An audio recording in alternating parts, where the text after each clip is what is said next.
Assalamualaikum warahmatullahi wabarakatuh. Perkenalkan, saya Ilmi Kurniati dari Pendidikan Sains kelas 2020B. Di sini saya akan menjelaskan tentang interaksi makhluk hidup dengan lingkungannya, pencemaran lingkungan, dan pemanasan global. Berikut peta konsep tentang interaksi makhluk hidup dengan lingkungannya. Nanti akan ada penjelasan tentang pengertian, komponen interaksi, peran, dan simbiosis. Nah, untuk yang pertama yaitu lingkungan. Apa sih lingkungan itu? Lingkungan yaitu segala sesuatu di luar makhluk hidup yang tersusun sebagai sistem yang kompleks dan saling mempengaruhi satu sama lain. Komponen lingkungan terdiri dari biotik dan abiotik. Untuk komponen biotik yaitu makhluk hidup, misalnya manusia, hewan, tumbuhan, dan jasad renik. Sedangkan abiotik terdiri dari benda-benda yang tidak hidup, misalnya ada air, tanah, udara, cahaya, dan sebagainya. Interaksi makhluk hidup yang pertama yaitu rantai makanan.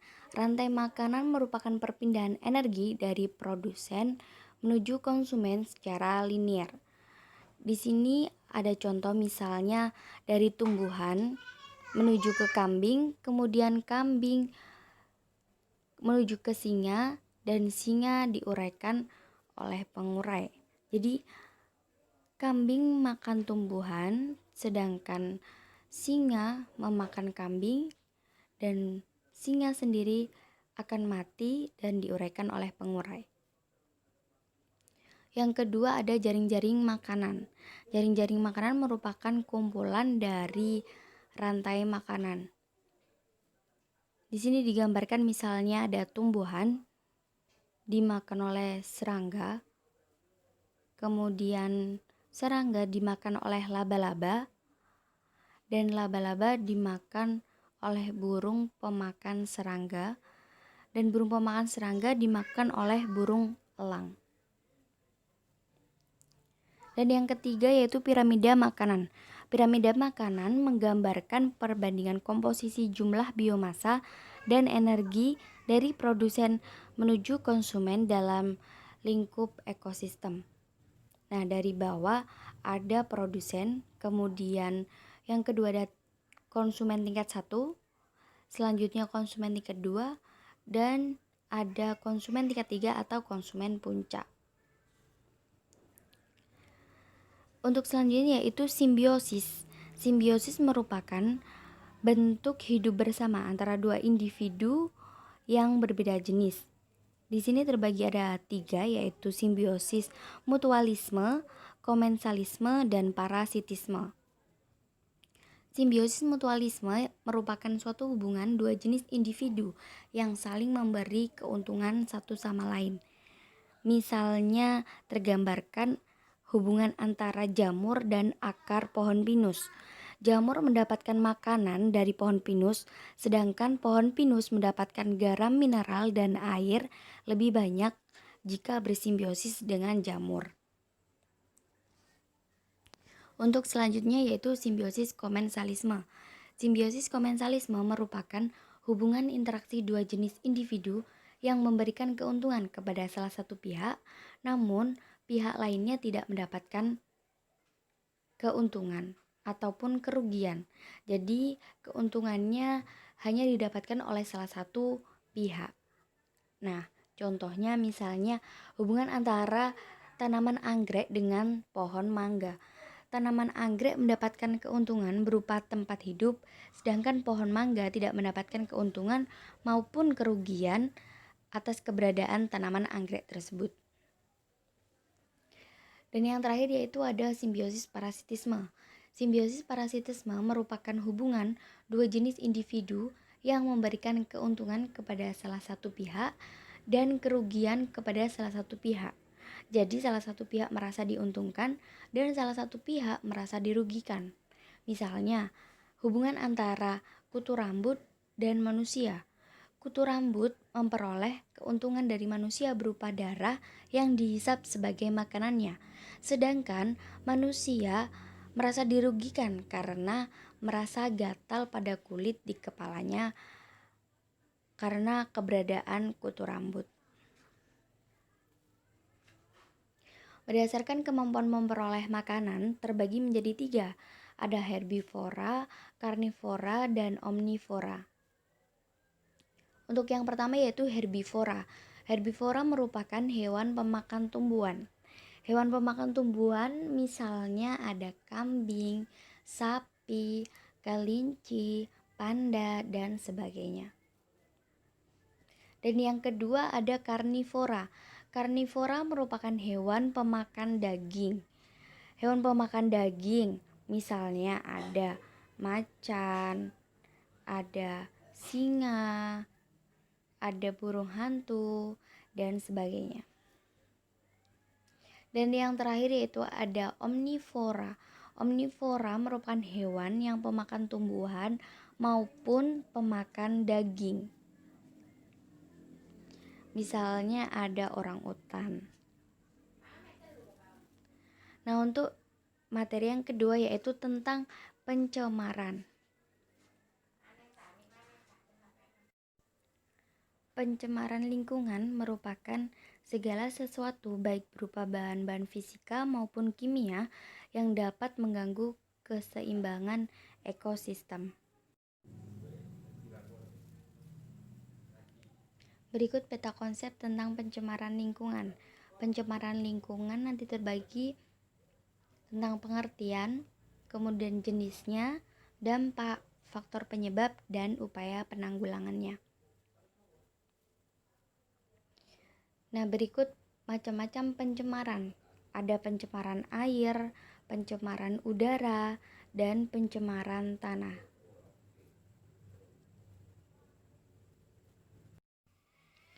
Pencemaran air yaitu masuknya makhluk hidup, zat, energi, atau komponen lain ke dalam air, sehingga kualitas air akan terganggu dan turun hingga ke tingkat tertentu yang menyebabkan air tidak berfungsi sesuai dengan peruntukannya.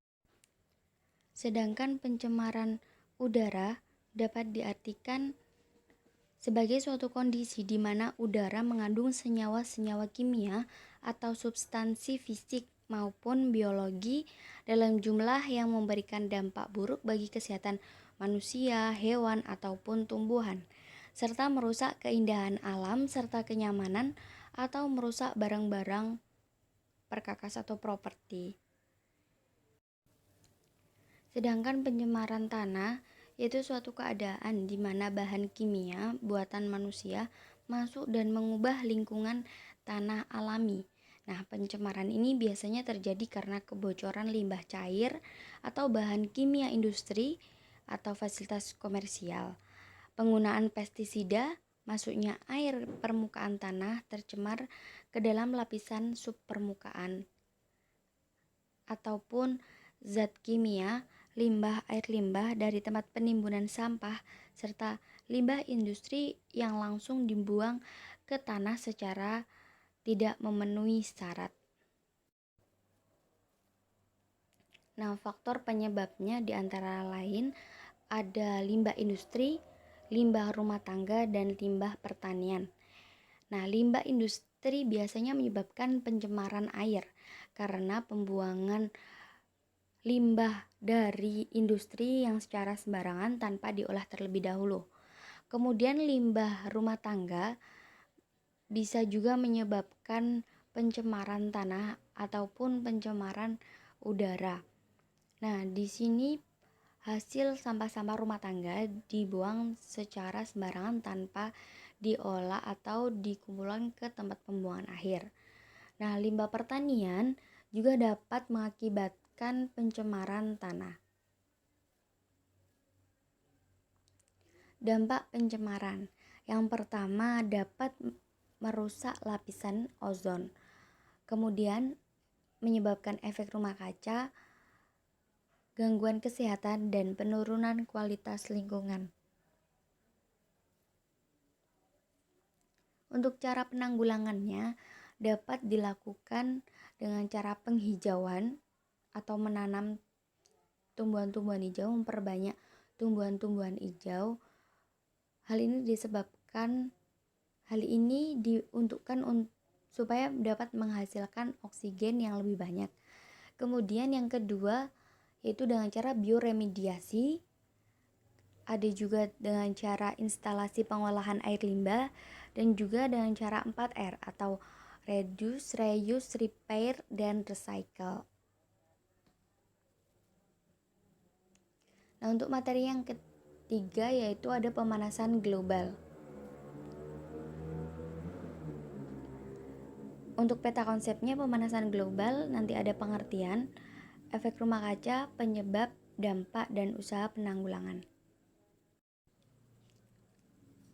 Untuk pengertian pemanasan global yaitu biasanya untuk menggambarkan peningkatan suhu rata-rata atmosfer bumi dan lautan secara bertahap, serta sebuah perubahan yang diyakini secara permanen mengubah iklim bumi. Nah, di atmosfer bumi terdapat banyak gas-gas rumah kaca alami. Nah, di dalamnya terdapat siklus air, karbon dioksida, dan metana. Meskipun siklus air dan gas-gas rumah kaca lainnya di atmosfer secara transparan untuk radiasi cahaya matahari, namun gas-gas tersebut masih mampu menangkap dan menyerap radiasi cahaya yang memancar ke bumi dalam jumlah yang banyak. Radiasi yang terserap sebagian juga akan direfleksikan kembali oleh bumi. Pada keadaan normal, jumlah radiasi panas yang diserap dengan yang direfleksikan kembali sama. Namun saat ini semakin tingginya polusi udara menyebabkan efek rumah kaca berubah. Nah, untuk prosesnya gimana sih efek rumah kaca? Efek rumah kaca adalah proses pemanasan alami yang terjadi ketika gas-gas rumah kaca di atmosfer bumi memperangkap radiasi panas dari bumi. Untuk prosesnya yaitu ketika radiasi sinar matahari mengenai permukaan bumi, maka akan menyebabkan bumi menjadi panas. Radiasi panas bumi akan dipancarkan lagi ke atmosfer. Panas yang kembali dipantulkan oleh bumi terhalang oleh polutan udara, sehingga terperangkap dan dipantulkan kembali ke bumi. Nah, proses ini akan menahan beberapa panas yang terperangkap, kemudian menyebabkan suhu bumi meningkat. Akibatnya, bumi tetap menjadi hangat dan suhunya semakin meningkat. Gas rumah kaca tersebut membiarkan cahaya matahari masuk ke dalam bumi, akan tetapi gas tersebut memantulkannya kembali ke permukaan bumi. Dengan demikian kondisi bumi tetap hangat. Nah, seperti yang digambarkan pada slide ini, di mana matahari, kemudian yang pertama panas matahari sebagian diserap oleh bumi dan memanasinya, dan yang kedua panas matahari sebagian dipantulkan oleh atmosfer. Nah, yang ketiga, panas matahari sebagian dipantulkan kembali oleh bumi dan diteruskan oleh atmosfer. Sehingga panas matahari sebagian diserap oleh gas rumah kaca sehingga menahan panas keluar dari atmosfer, akibatnya suhu bumi semakin meningkat. Hal ini yaitu disebabkan oleh polutan atau yang menghalangi sehingga panas bumi dipantulkan kembali ke dalam bumi.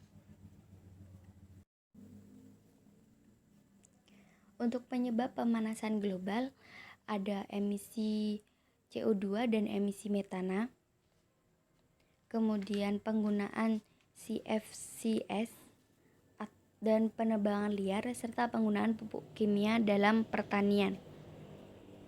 Nah, untuk emisi CO2 dan emisi metana, emisi CO2 berasal dari pembakaran bahan bakar fosil sebagai pembangkit tenaga listrik, sedangkan emisi metana berasal dari hewan, lahan pertanian, dan dari dasar laut Arktik. Untuk penggunaan CFCs biasanya digunakan dalam AC, air condition, atau pendingin ruangan. Kemudian maraknya penebangan liar dan penggunaan pupuk kimia dalam pertanian dalam jumlah yang tidak wajar atau banyak. Nah, semua ini dapat menyebabkan pemanasan global. Sedangkan untuk dampak pemanasan global diantaranya yang pertama, suhu bumi semakin tinggi atau semakin meningkat, semakin panas. Yang kedua, mencairnya glasier yang menyebabkan kadar air laut meningkat, mencairnya gunung es, sehingga air laut semakin meningkat. Dan yang ketiga ada kepunahan spesies. Kemudian hilangnya terumbu karang, penipisan lapisan ozon. Nah, untuk usaha menanggulanginya yaitu menggunakan energi terbarukan, meningkatkan efisiensi bahan bakar kendaraan, mengurangi penggunaan FCFCs, dan melakukan penghijauan. Untuk potensi dan remediasi miskonsepsi pada materi interaksi makhluk hidup dengan lingkungannya. Potensi miskonsepsi yang pertama yaitu protozoa yang hidup dalam pencernaan rayap dan tanaman anggrek yang menempel pada pohon mangga adalah contoh simbiosis parasitisme. Kemudian yang kedua, angin, nutrien, air, intensitas cahaya, dan iklim dikelompokkan sebagai faktor biotik yang mempengaruhi struktur dan organisasi komunitas. Dan yang ketiga, komponen biotik minimal yang harus dimiliki ekosistem agar dapat mendaur ulang nutrien adalah produsen dan konsumen. Dan yang keempat, tingkatan trofik 2 dalam jaring-jaring makanan adalah hewan pemakan hewan lain. Ini saya ambil dari jurnal Jahidin dan Larabani tahun 2012. Nah, untuk remediasi miskonsepsi berdasarkan dari jurnal tersebut disarankan dengan menerapkan pembelajaran biologi dengan 4 model pembelajaran yaitu inquiry, discovery, PBL, PGBL yang diterapkan melalui metode saintifik. Untuk potensi miskonsepsi dan remediasinya pada materi pencemaran lingkungan, yang pertama yaitu ikan mas dan tumbuhan air lebih banyak mati apabila terjadi pencemaran pada ekosistem sungai oleh insektisida DDT karena kedua organisme banyak hidup di sungai. Yang kedua, pencemaran tanah terjadi akibat pembakaran atau paparan langsung dari sinar matahari dan menurunkan konsentrasi unsur hara tanah. Dan yang ketiga, reboisasi secara besar-besaran dapat menambah ketersediaan air bersih karena air hujan dapat diserap oleh pohon. Nah, untuk remediasi miskonsepsi yang disarankan dari jurnal Ardiani dan kawan-kawan pada tahun 2020 yaitu dengan cara proses pembelajaran demonstrasi atau pemeragaan. Untuk potensi miskonsepsi dan remediasi materi pemanasan global yang saya ambil dari jurnal Yanti 2015, Setianita 2019, dan Reziana dan kawan-kawan 2017. Yang pertama yaitu pemanasan global merupakan peningkatan rata-rata suhu bumi. Yang kedua, pemanasan global merupakan penipisan lapisan ozon sehingga cahaya matahari langsung menuju ke bumi. Yang ketiga, pemanasan global disebabkan oleh perubahan iklim. Dan yang keempat, peristiwa efek rumah kaca disebabkan oleh cahaya matahari yang dipantulkan dari rumah-rumah kaca sehingga dapat melubangi atmosfer. Untuk remediasi miskonsepsi dapat dilakukan proses pembelajaran dengan model learning cycle atau siklus belajar 5E yang dapat mengakomodasi keseluruhan kegiatan yang diharapkan dapat remediasi miskonsepsi. Nah, untuk siklus belajar 5E yaitu terdiri dari engagement, yaitu pendahuluan, kemudian eksplorasi.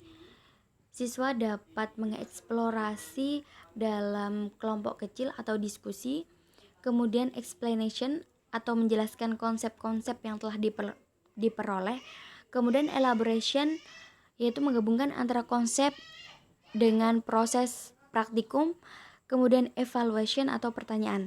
Di sini siswa diberikan pertanyaan untuk menguji tingkat kepemahaman siswa. Untuk contoh inquiry materi, misalnya pada materi efek rumah kaca. Nah, untuk yang pertama, guru memberikan persepsi tentang efek rumah kaca melalui sebuah video yang ada di YouTube, linknya sudah tersedia. Kemudian guru memberikan lembar kerja peserta didik atau LKPD. Nah, di situ peserta belajar secara berkelompok. Kemudian peserta melakukan percobaan sederhana tentang efek rumah kaca. Nah, kemudian peserta merumuskan masalah, selanjutnya merumuskan hipotesis dan mengumpulkan data, menguji hipotesis dan merumuskan kesimpulan, kemudian dipaparkan di depan kelas dari masing-masing perwakilan kelompok. Demikian pemaparan materi dari saya, kurang lebihnya saya mohon maaf dan terima kasih atas perhatiannya. Wassalamualaikum warahmatullahi wabarakatuh.